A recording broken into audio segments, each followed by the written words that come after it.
तुम्हारा रिजल्ट कैसा रहा? पापा अरे 97.8%। यार, तुम्हारे नंबर हमेशा कम क्यों आते हैं? चड्ढा जी के बेटे को देखो, मेहता जी की लड़की के भी तुमसे ज़्यादा नंबर हैं। अब पता नहीं सोसाइटी में बाकी बच्चों के कितने नंबर आए होंगे। जब सब मिलेंगे तब असली हाल पता चलेगा।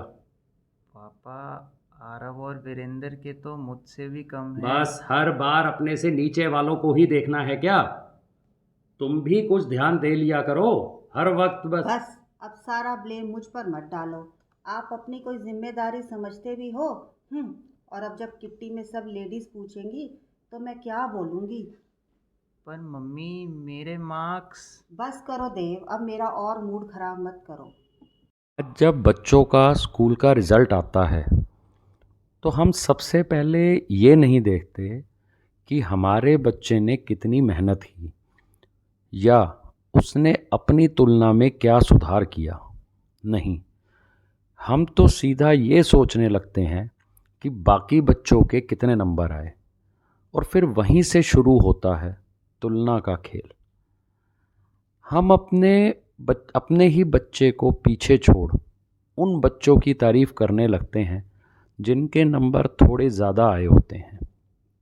शर्मा जी का बेटा, मेहता जी की बेटी, ये नाम घर की दीवारों पर गूंजने लगते हैं, और हमारा बच्चा जो अंदर से टूटा होता है बस चुपचाप सब सुनता है।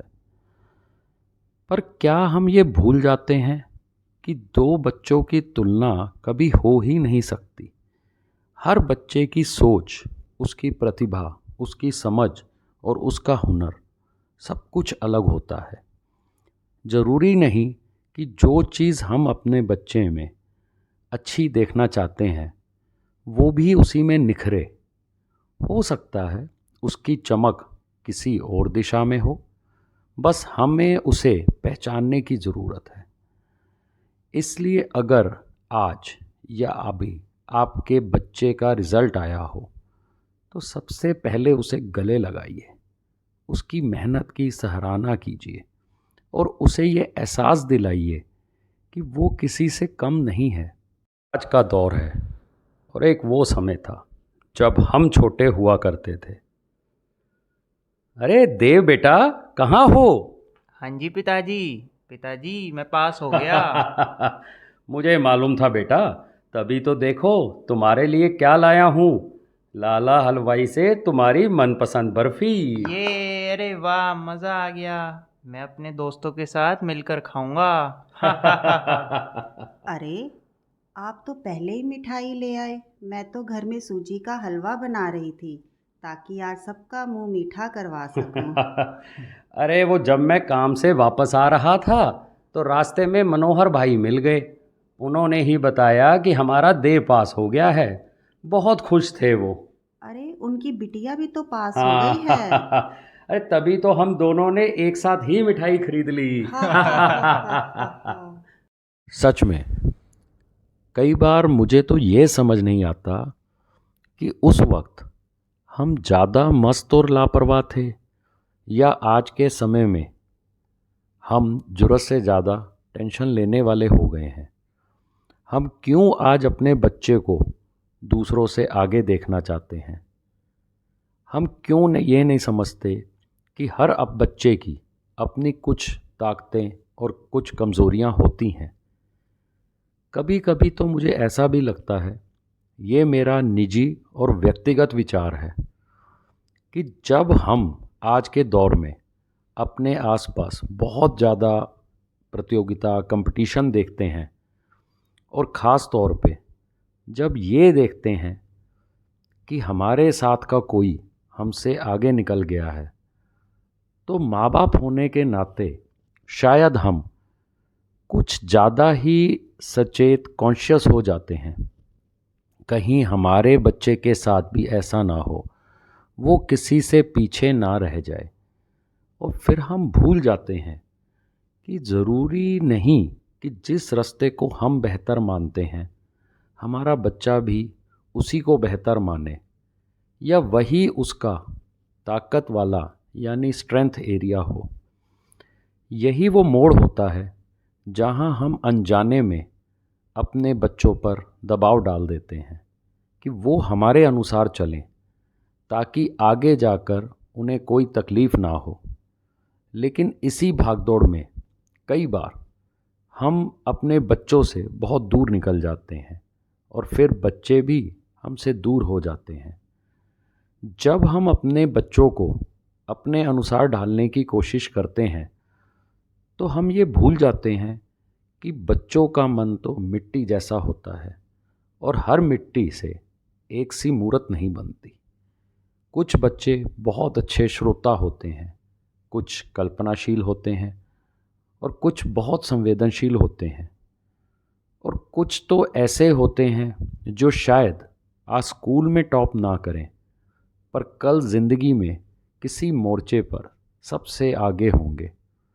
पर हमें तो सिर्फ एग्ज़ाम्स के अंक, मार्क्स ही दिखते हैं। कहाँ खो गए वो दिन जब अच्छा इंसान बनने की परवरिश ज़्यादा मायने रखती थी।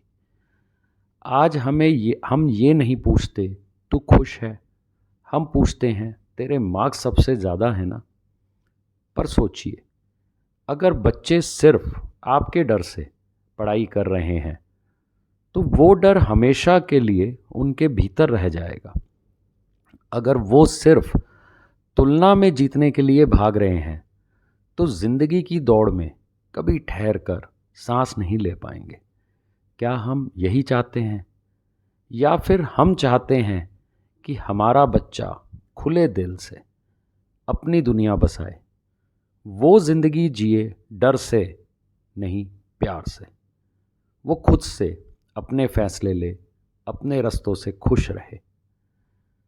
तो शायद अब वक्त आ गया है कि हम माता पिता के रूप में थोड़ा रुकें, सोचें और बदलें। बच्चों से दोस्ती करें, उनकी पसंद नापसंद जानें, उनकी आँखों से दुनिया देखें, क्योंकि हमें तो देखकर ही तो वो जीना सीखते हैं। और याद रखिए, एक समय ऐसा भी आएगा जब ना तो हम होंगे और ना ही ये रैंकिंग्स, पर हमारे बच्चों के भीतर हमारी दी हुई सोच हमेशा ज़िंदा रहेगी। तो क्यों ना हम उन्हें तुलना नहीं, समझ देने की विरासत दें। आज सवाल ये है कि हम ऐसा क्या करें जो आज के भी दौर से मेल खाए और हमारे बीते हुए अच्छे वक्त की मिठास भी बनाए रखे। आज की ज़िंदगी में जब घर चलाने के लिए माँ बाप दोनों को ही काम करना पड़ता है तो ये ज़रूरी हो गया है कि हम घर की ज़रूरतों के साथ साथ बच्चों की ज़रूरतों को भी समझें। अब वो ज़रूरतें सिर्फ रोटी, कपड़ा और मकान नहीं रही, बल्कि समय, साथ, संवाद और समझ भी उतनी ही ज़रूरी हो गई है। हमारे बच्चों की ज़रूरतें और हम सबकी ज़रूरतें बढ़ गई हैं और उन्हें पूरा करने के लिए ज़्यादा कमाने की दौड़ शुरू हो गई है। और कहीं ना कहीं इस दौड़ में हमारा बच्चों के साथ बिताने वाला समय कम होता जा रहा है। हम उनके साथ बैठकर दो बातें करने का वक्त भी नहीं निकाल पाते। तो क्या किया जाए? क्या हम थोड़ी देर के लिए रुक कर सोच सकते हैं कि हम जो मेहनत कर रहे हैं वो सिर्फ अच्छी ज़िंदगी के लिए है या अच्छे रिश्तों के लिए भी है? क्या हम हफ्ते में सिर्फ एक दिन या दिन में सिर्फ 1 घंटा बच्चों के साथ बिना किसी स्क्रीन के सिर्फ बातचीत में बिता सकते हैं? क्या हम बच्चों से उनके मन की बात पूछ सकते हैं बिना उन्हें टोके या टाले? क्या हम खुशी का पैमाना नंबरों से हटाकर मुस्कुराहटों और अपनेपन पर रख सकते हैं? हो सकता है हम सब मिलकर कोई ऐसा रास्ता निकालें जो आज की भागती ज़िंदगी में भी पुरानी सादगी और आत्मीयता की झलक बचाए रखे। आज का यह विषय एक गंभीरता लिए हुए है और जब आप सबके साथ अब एक पारिवारिक रिश्ता बन गया है तो मुझे लगता है कि हमें ऐसे मुद्दों पर भी खुलकर बात करनी चाहिए, क्योंकि ये विषय अब हर घर, हर परिवार से जुड़ा हुआ है। इसलिए इस पर अपने विचार साझा करना भी उतना ही ज़रूरी हो जाता है, ताकि हम एक दूसरे की बात समझें, सीखें और मिलकर कोई बेहतर राह बना सकें। शायद यही तो एक सच्चे परिवार की पहचान भी होती है कि वो सिर्फ हंसी में नहीं, बल्कि ज़रूरी बातों में भी एक दूसरे के साथ खड़ा रहता है। तो आइए, सोचिए, लिखिए और साझा कीजिए। आपका क्या अनुभव रहा? क्या आप कुछ ऐसा कर पाए हैं जिससे बच्चों से आपका रिश्ता और गहरा हुआ हो? कमेंट्स में बताइए। शायद आपकी एक बात किसी और के घर की रोशनी बन जाए। आज के लिए बस इतना ही। अच्छा लगे तो ज़रूर उन तक भी पहुंचाइए जिन्हें आप मानते हैं कि उन्हें यह सुनना चाहिए। बाकी लाइक, शेयर और कमेंट करना ना भूलें, और जिन्होंने अभी तक सब्सक्राइब नहीं किया है कृपया जल्दी कर लें। जल्द ही फिर मुलाकात होगी आपके ही सुझाए हुए किसी नए मुद्दे के साथ। जाते जाते दिल से एक बात और, जहाँ माँ बाप सुनते हैं वहाँ बचपन बोलता है।